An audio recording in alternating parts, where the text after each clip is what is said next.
자, 오늘은 군중에서 제자로라는 제목을 가지고 하나님 말씀을 듣도록 하겠습니다. 자, 여러분, 사복음서에는 정말 많은 우리 예수님의 행적과 또 말씀, 그 사역들이 소개되고 있습니다. 자, 여러분, 그런데 우리는요, 이 복음서를 이렇게 우리가 기억을 할 때 예수님께서 어디서 어떤 일을 하셨다라는 이런 뭐 단편적인 이야기로 대부분 우리가 이제 복음서 내용을 알고 있다는 겁니다. 그렇죠? 그래서 예수님이 어떤 사건, 어느 지역에서 어떤 말씀을 하시고 어떤 일을 했다라는 그런 말로 우리가 대부분 이제 많이 우리 마음속에 들어와 있지 않겠습니까?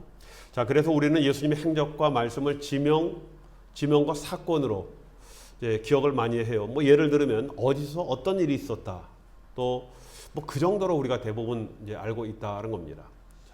자, 여러분, 그런데 자, 문제는 이러한 이해가 또 시간적으로나 지역적으로 혼돈되어지는 그런 경우들이 많이 있죠. 무슨 얘기냐면은 어느 지역에서 어떤 사건이 있었다라는 그런 이것이 어느 때 시간적으로 어느 때 정도 되어지고 지역 그 어떤 동네가 아니라 정말 지역적으로는 어느 지역인가라는 이런 것들을 우리가 구체적으로 이 잘 알지 못하는 그런 경우들이 많이 있지 않겠습니까? 그렇죠?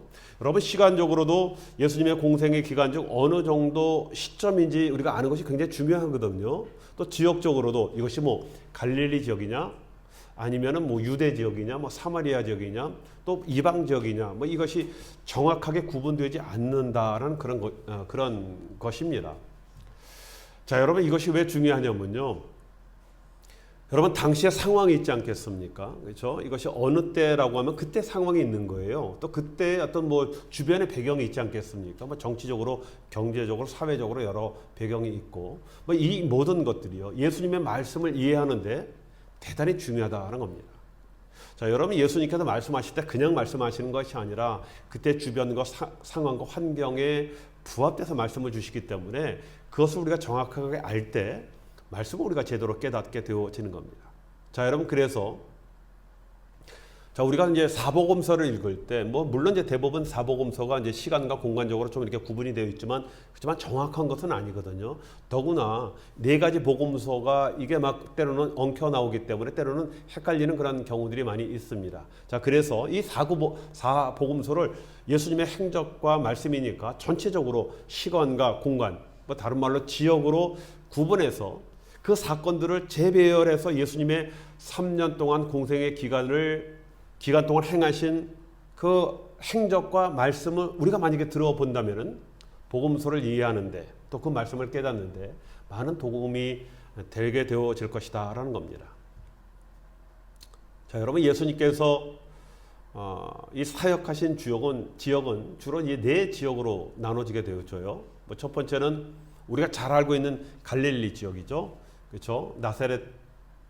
나사렛과 예수님이 태어나신 나사렛이 있고, 또 그 다음에 나사렛에서 가버나움으로 이사를 가셔서 거기서부터 본격적으로 사역을 하거든요. 어떻게 보면 예수님의 사역 본부와 같은 그런 가버나움도 있고, 뭐 당연히 갈릴리 지역은 뭐 갈릴리 호수가 있는 그런 지역이죠. 호수 주변의 지역을 우리가 갈릴리 지역 이렇게 얘기를 하니까, 또 가나가 있었고, 또 오병이의 역사를 이뤘던 베세다도 거기에 있고, 또 오늘 말씀에 있는 게네사레가 바로 이 갈릴리 지역에 있습니다.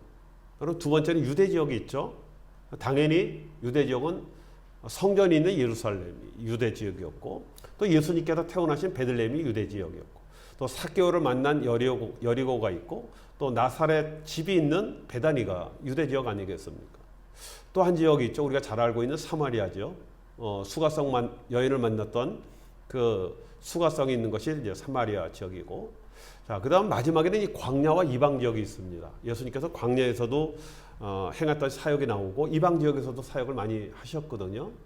또 귀신 들린 자를 치유한 가다라 그 지방이 있었고, 가나안 여인이 찾아오죠. 귀신 들린 딸을 고치기 위해서. 그렇죠? 그 여인이 만난 곳이 두로와 시돈 지역 아니겠습니까?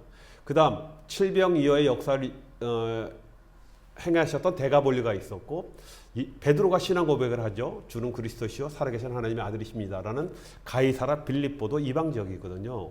그리고 예수님은 어디서 금식을 하셨습니까? 40일 동안 광야에서 금식을 하시고 사단에게 시험을 받은 것이 바로 이 광야 지역이다라고 말씀을 들을 수가 있습니다. 자, 예수님께서 이 지역들을 오가면서 이제 사역을 하시는 거예요. 한 군데 있는 것이 아니라. 그렇죠? 자, 여러분, 그런데 또 한 가지 중요한 것은요. 이런 지역을 예수님께서 오가시게 되어지는데 뭐 지금과 같이 뭐 차가 있으면 어떻게 됩니까? 일일 생활권이 되어지죠. 뭐 갈릴리 지역에 있다가 뭐 사마리아 지역도 뭐 그날 갈 수도 있고, 뭐 거기서 뭐 예루살렘까지 내려올 수도 있고, 뭐 광야도 갈 수 있고, 이렇게 하루 아침에 왔다 갔다 하는 뭐 일일 생활권이기 때문에 지금은 막 왔다 갔다 할 수 있지만 예수님 당시에는 그러지 않았거든요. 대부분 걸어 다니거나 때로는 뭐 배를 타고 건너편으로 건너가시고, 뭐 거의 그럴 일 없지만 나귀 등을 뭐 타시고 이동을 하셔야 했기 때문에 먼 거리로 갈 수 있는 그런 상황이 아니었거든요. 그래서 때로는 이제 이 지역을 바꿀 때 뭐 갈릴리 지역에서 유대 지역으로 올 때는요, 뭐 특별한 날이나 오게 되어지는 겁니다. 그렇죠? 뭐 절기와 같은 그런 특별한 시간에만 이동을 하셨다는 겁니다.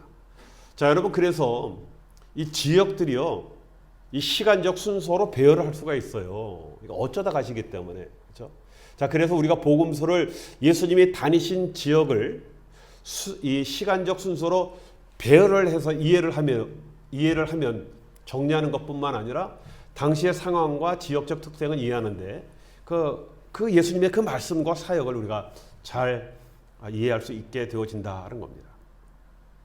자, 여러분, 그래서 우리가 복음서를 보면은 이 시간적인 순서를 정렬할 수 있는 그 기준점이 나와요.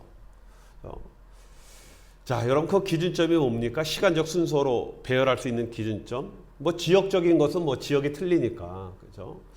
쉽게 배열이 되어지지만, 이것이 어느 때쯤인가라는 어떤 그 시간에 배열할 수 있는 기준점은 바로 유월절이 되어집니다. 여러분, 복음서에 보면 이 유월절이 이제 나와지게 되어져요. 왜 그러냐면 예수님도 율법을 따르셨거든요. 율법을 철저하게 지키셨습니다. 율법에 보면 유대인의 3대 명절에는 반드시 예루살렘으로 와서 하나님 앞에 예배를 드리게 했거든요. 그래서 당연히 유월절에 예수님께서 예루살렘 방문을 매년 하셨다는 겁니다. 그렇죠? 자, 우리 예수님께서 공생의 기간 동안에 북쪽에 있던 갈릴리 지역에서 남쪽에 있는 유다 지역 예루살렘까지 이 유월절마다 내려오셨다는 겁니다. 예루살렘이 도시가 되어지면 올라오셨다라고 그러죠. 뭐 북쪽이지만은, 그렇죠? 올라오셨습니다. 자, 그런데요, 여러분, 성경에 보면은 3번의 유월절만 나와요. 3번. 우리 예수님의 공생의 기간이 3년이 아니겠습니까? 그렇죠? 근데 어떤 학자들은 3번이 아니라 4번으로 보는 그런 견해들도 있습니다. 저도 전에는 이제 4번으로 많이 봤는데 요즘 계속 제가 공부를 하면서 많은 학자들의 견해는 4번보다는 3번으로 이제 많이 이렇게 말씀을 하시더라고요. 그래서 저도 그걸 3번으로 보는 게 더 합당하겠다라고 저도 이제 생각을 바꿨습니다.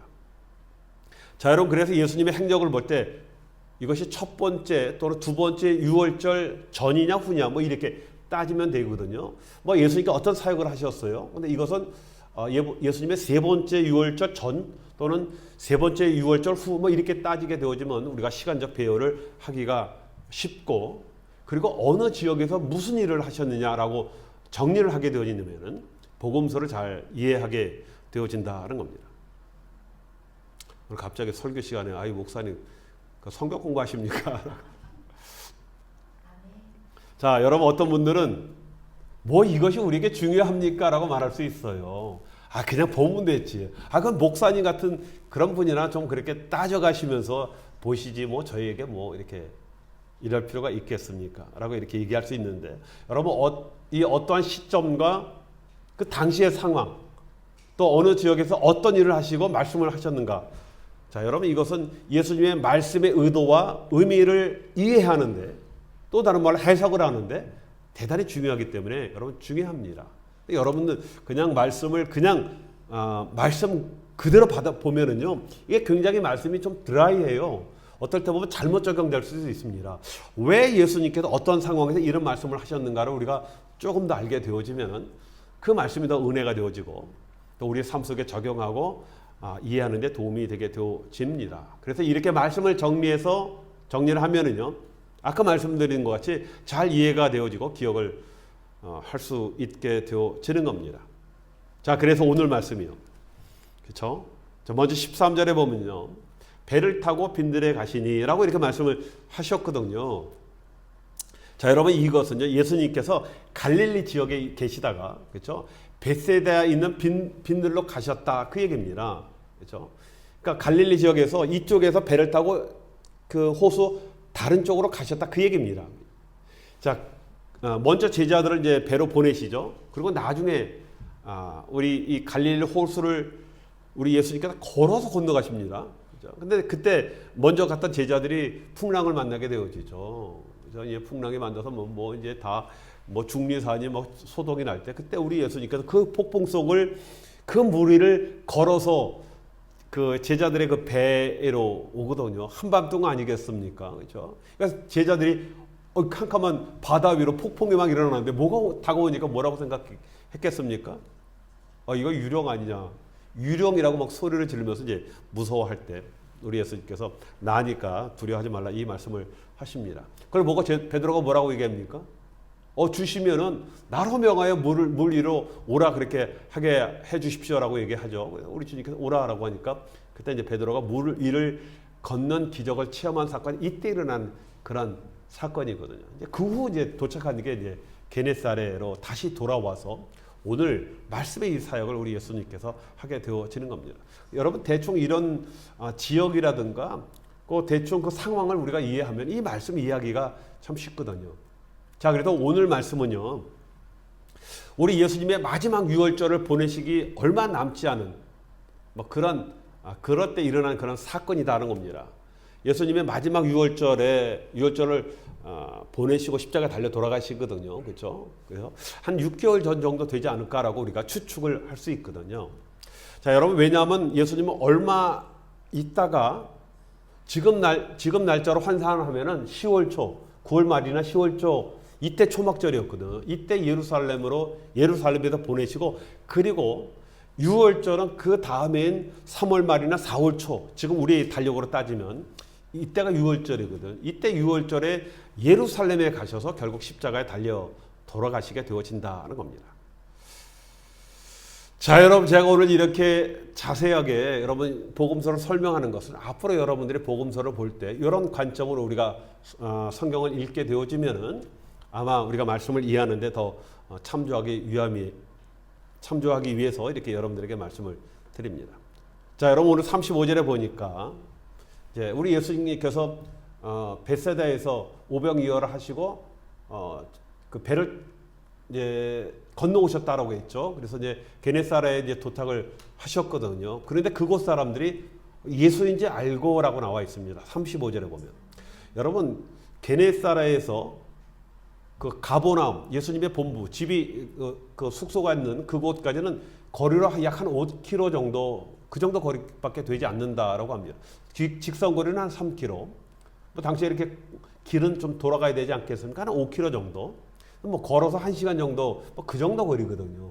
그 정도 거리면요, 다 알지 않겠습니까? 그러니까 예수님이 오셨다라는 그런 얘기를 듣고, 사람들 온 동네에 연락을 해서 이 병든 자들을 다 오게 하는 그런 일들이 이제 일어나게 되어지는 겁니다. 자, 사람들이 많이 모인 그중 몇몇 사람은 예수님의 옷자락만이라도 잡을 수 있도록 간구를 하였거든요. 그렇죠? 그때 예수님의 옷이라도 손을 대는 자는 다 나았다라고 오늘 이렇게 말씀을 하고 있습니다. 자, 여러분, 이들이 어떤 믿음으로 예수님의 옷을 만졌을지는 모르지만 예수님께서 순순히 그냥 옷을 만지도록 허락하신 걸 보고 아마 그들의 간절함을 보시지 않았을까라고 생각이 되어집니다. 그렇죠? 여러분, 우리 믿음 안에 이 간절함이 굉장히 우리의 믿음의 표현이다라고 말씀을 드렸잖아요. 이 간절함을 보시고 허락을 하지 않았을까라고 생각이 되어집니다. 자, 우리 예수님의 옷자락을 만진 사건은요, 성경에 보면 또 나오지 않습니까? 마태복음 9장에 누굽니까? 혈루병 여인. 이 예수님이 지루와서 옷자락을 만들잖아요. 그렇죠? 하혈을 하다 보니까 이 출혈이 있는 것은 당시에 부정한 병이거든요. 사람들이 만들면 부정하다고 그래서 근처에 오지도 못하니까 아마 살금살금 기어서 그 밑으로 와서 예수님 옷자락을 만졌을 때 저는요 굉장히 중요한 게 뭐냐면 예수님의 의도 없이 의도와 상관없이 능력이 흘러나갔다는 겁니다. 예수님께서 내 능력을 흘려보내지 그러지 않았는데 딱 만졌는데 그냥 예수님도 의도하지 않았는데 능력이 흘러나간 것을 깨닫고 누가 나를 만졌냐라고 우리 예수님께서 묻지 않습니까? 여러분 그때 많은 사람들이 주위에 있었어요.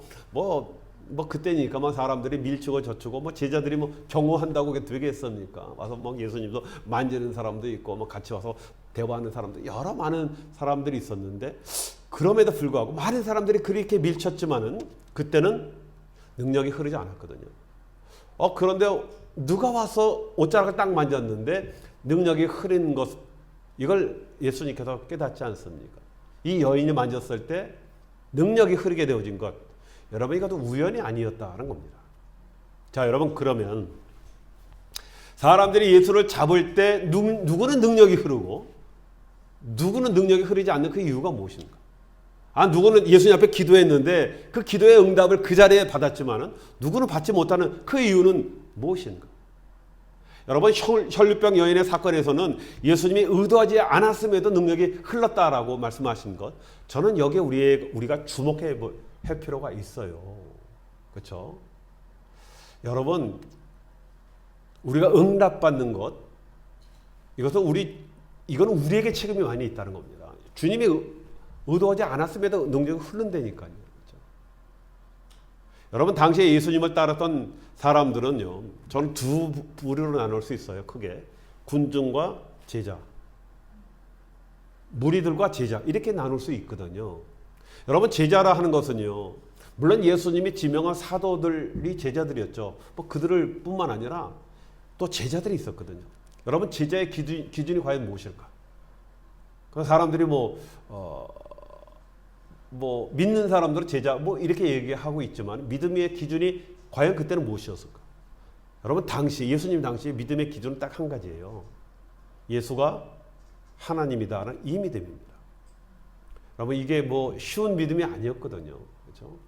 여러분 이 믿음이 군중과 제자로 나뉘어지게 되어지고 여기서만 끝나는 것이 아니라 기적의 결과를 낳게 하였다는 겁니다.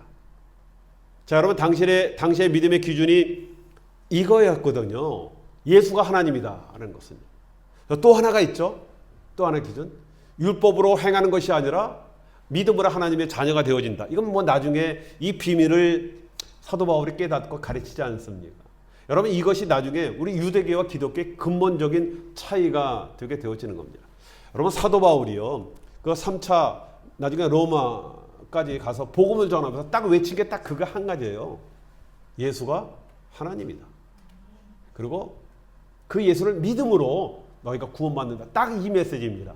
왜냐하면 당시에 유대인들은 다 알고 있었잖아요. 하나님이 누구고 율법에 대한 모든 믿음을 갖고 있었거든요. 그 믿음 가운데 예수가 하나님이다. 요것만 만약에 그들이 믿음으로 받아들이기만 하면은 정말 구원받는데 그래서 이런 메시지를 전하는데 지금도 그렇습니다. 유대교와 기독교 또 이슬람교와 우리 기독교의 가장 근본적인 차이가 무엇이냐라고 꼽는다면은 예수가 하나님이다. 그렇죠? 유대인들은 절대 그렇게 믿지 않죠. 여러분 이슬람 사람들은 예수 하나님으로 안 믿거든요. 그냥 선지자, 위대한 선지자. 그 성령으로 잉태됐지만은 위대한 선지자지 하나님은 아니다. 이렇게 얘기합니다. 성령 잉태까지 다 믿어요. 자, 여러분 우리가 이것이 믿음인데 그럼 과학과 믿음의 차이가 무엇입니까? 여러분 과학은 검증한 후 아는 것 아니겠습니까? 검증해서 딱 나오는 결과로 아는 것. 그렇죠? 그래서 그 결과를 믿는 것이 우리가 과학이지만 우리 신앙은 그렇지 않습니다. 신앙은 뭐예요? 먼저 믿는 거예요. 믿고 나서 나타난 결과를 아는 겁니다. 믿으니까 나타난 결과들이 있거든요. 그걸로 우리가 깨닫게 되어지는 거예요. 그래서 먼저 우리는 믿는 겁니다. 여러분 우리가 믿을 때 검증되어 나가는 거예요. 여러분 믿지 않으니까 검증되어지는 것이 없습니다. 결과가 없는 거예요. 믿음은요 결과가 나타낸다니까요. 예수가 하나님이라는 것을 깨닫게 되어지고 하나님이 살아계시고 내 안에 성령이 계시며 우리의 삶의 모든 것을 주장하신다. 나의 주인이 되어지신다. 검증이 나타나게 되어진다는 겁니다. 왜요? 믿을 때. 자 여러분 그래서 믿음이 없으면요 결과가 없는 거예요. 자, 우리가 오늘 말씀의 사건을 통해서 또 주의 깊게 보아야 할 그런 것들이 있어요. 믿음과 믿음과 나음이 있지 않습니까? 굉장히 연관되잖아요. 믿음과 나음. 병이 낫다라는 그 나음. 그렇죠? 자, 여러분, 우리가 이거를 좀 주목해 볼 필요가 있거든요. 자, 그러면요, 여러분, 믿음은요, 어떤 믿음이냐라는 겁니다. 여러분, 믿음이라고 다 똑같은 믿음이 아니거든요. 또 나음에도요, 어떠한 나음이 있느냐, 이것입니다. 자, 여러분, 그러면요, 믿음도 여러 가지 믿음이 있습니까? 그렇죠. 성경에 보면 여러 가지 믿음을 말씀을 하고 있습니다. 그렇죠? 자, 예수님을 만났던 자들에게는 오늘 말씀해 보니까 두 믿음이 있습니다. 자, 하나는 예수님 와서 예수님 옷자락을 만졌다라는 건 뭡니까? 아, 저분을 내가 만지면 내가 내 병을 고칠 수 있다는 그런 믿음. 이 믿음입니다. 그렇죠? 근데 또 하나의 믿음이 더 중요한 거예요. 그냥 만나는 것이 아니라, 만지는 것이 아니라, 저분을 만지면 저분이 나를 치유할 수 있다. 그 정도가 아니라, 저분이 하나님이기 때문에 내가 만지면 내 병이 나아질 수 있다. 고칠 수 있다. 이 믿음이, 이 두 가지 믿음이 있었어요. 그렇죠? 그래서 오늘 와서 예수님 옷자락을 만진 사람은 아마 이 두 믿음 중에 하나가 아닐까라고 생각이 되어집니다. 굉장히 중요한 것이거든요. 왜냐하면요, 이 믿음에 따라서 그 나음이 다르기 때문에 그래요. 그렇죠? 자, 여러분, 그러면 나음은 뭐냐? 낫게 되어지는 것. 여러분, 첫 번째 이 나음은요, 그냥 그들의 병이나 귀신 들린 것 같은 그런 육체적인 질병이 나은 것을 말씀을 하는 겁니다. 어떤 사람 와서 만졌거든요. 병이 날 수가 있어요. 그렇죠? 뭐 무득병자가 날 수가 있고, 또 귀신 들린 게 귀신이 쫓아남으로 말미암아 육체로부터 어떤 질병이 나을 수가 있고, 두 번째 또 나음이 있거든요. 이분들은 그런 육체 질병뿐만 아니라, 육체뿐만 아니라 영혼도 나음을 입게 되어진다는 얘기입니다. 그래서 나음에는요, 병에서만 자유를 누리는 그런 방법이 있고요. 또 다른 나음은 뭡니까? 병 치유될 뿐만 아니라 그걸로 통해서 어떻게 돼요? 영혼까지 구원받게 되어지는 나음이 있다는 겁니다. 이 두 가지 나음이 있었어요. 자, 여러분, 누가복음 17장에 보면요, 우리가 잘 알고 있는 예수님의 치유를 받는 10명의 문득병자 그 사건이 나오죠. 10명이 치유를 받았어요. 그리고 너 제사장에 가서 너 나았다는 거 보여라라고 할 때 당장은 안 나았는데 가다 보니까 나았거든요. 제사장이 딱 보니까 병이 나았다라고 얘기를 합니다. 자, 그때 이제 하나님을 찬양하고 하나님 앞에 영광을 돌렸거든요. 근데 그때 한 명만 영광을 돌렸어요. 그 자리에서. 근데 한 명만 예수님께 찾아옵니다. 이에 대해서 예수님께서 나머지 9명은 어디 있느냐라고 물으시면서, 여러분, 누가복음 17장 18절에 보면 이렇게 말씀을 합니다. 이 이방인 외에는 하나님을 찬양하러 돌아온 사람이 없단 말이냐, 이렇게 말씀을 해요. 뭐라고요? 너 외에는 하나님을 찬양하러 돌아온 사람이 없느냐? 무슨 말씀입니까? 그 사람들 나머지 9자 하나님 찬양했습니까? 안 했습니까? 하나님 찬양했지. 성경에 보면 감사하고 찬양했다고 그러고 제사장한테. 근데 진짜 하나님이 누구라고요? 예수라는 거예요. 왜 나한테 와서 하나님 찬양 안 하느냐? 그렇죠? 예수님이 당신이 하나님이심을요, 예수님이 이걸 말씀을 하시는 거예요. 그러면서 뭐라고 얘기합니까? 내 믿음이 너를 낫게 했다. 저는 그렇게 봅니다. 그 영육이 모든 것이 완전한 구원을 이룬 사람은 바로 이 한 사람 뿐이거든요. 그렇죠?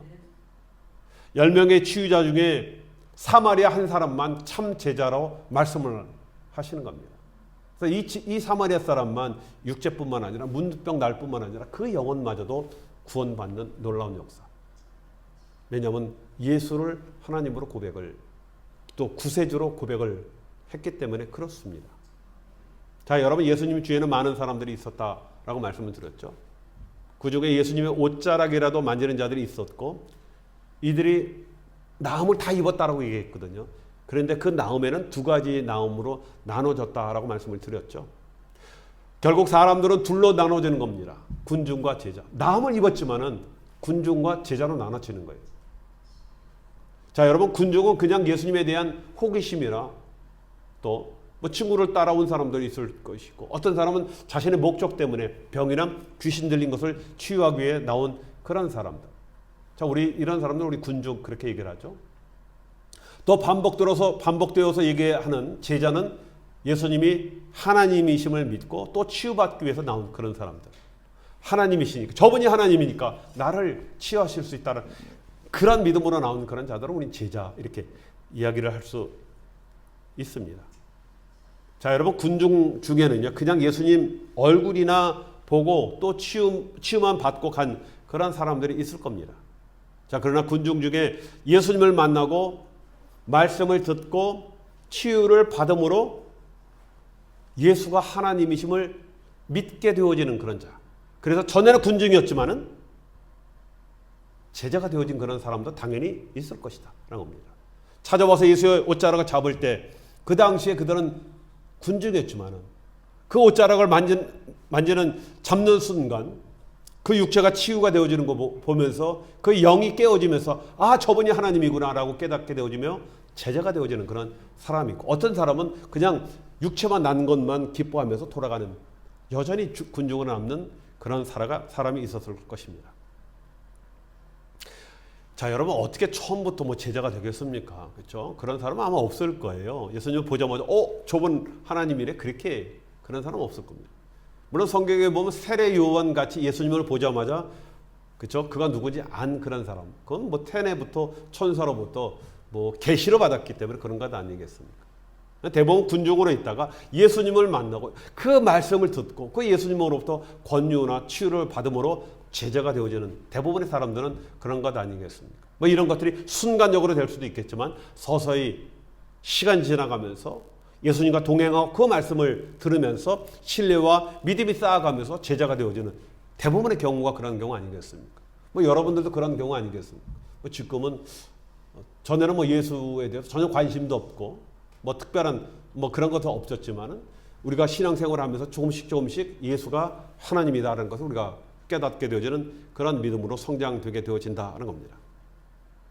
자, 오늘 말씀의 치료를 받은 사람들은 육신의 치료에서 시작이 되었습니다.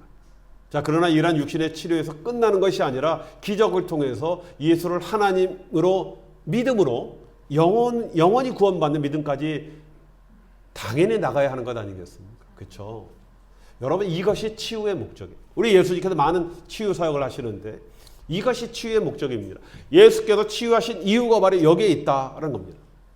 그런데 문제는요, 사람들은 어디에만 관심을 써요? 육체적 치유에만 관심을 가지고 있다라는 겁니다. 여러분, 축복도 마찬가지죠. 복도 마찬가지예요. 자, 복을 받음으로 하나님을 믿는 구원으로 나가야 함에도 여러분, 이 하나님으로부터 이 복 받는 것에만 관심을 가지는 그런 군중신앙으로 남는 사람들이 얼마나 많이 있습니까? 그렇죠? 뭐 지금도 예수를 믿는 목적이 이런 개인적인 목적으로 믿는 사람들이 많이 있지 않습니까? 하나님의 은혜와 기적을 체험하지만 정작 구원으로 나가지 못하는, 여전히 군중으로 남는, 무리로 남는 그런 사람들이 너무나 많이 있다는 거예요. 자, 그래서 여러분, 우리가 착각을 해서는 안 되죠. 예수님 앞에 나왔다고 여러분 은혜 받았다고 다 하나님의 자녀가 되는 것이 아닙니다. 어떻게 됩니까? 예수가 하나님임을 고백하고 믿는 것. 이거 굉장히 중요한 것 아니겠습니까? 자, 여러분, 요즘 보면요, 교회가 자꾸 이상한 방향으로 흘러가요. 요즘은 뭐 가끔 가다가 좀 요즘은 한국 잘 안 들으려고 그래요. 속에 막 뭐랄까 화가 치밀려가지고. 요즘은 뭐 목사님들 중에서도 뭐 공상 빨갱이 많다라고 막 계속 뜨더라고요. 그렇죠?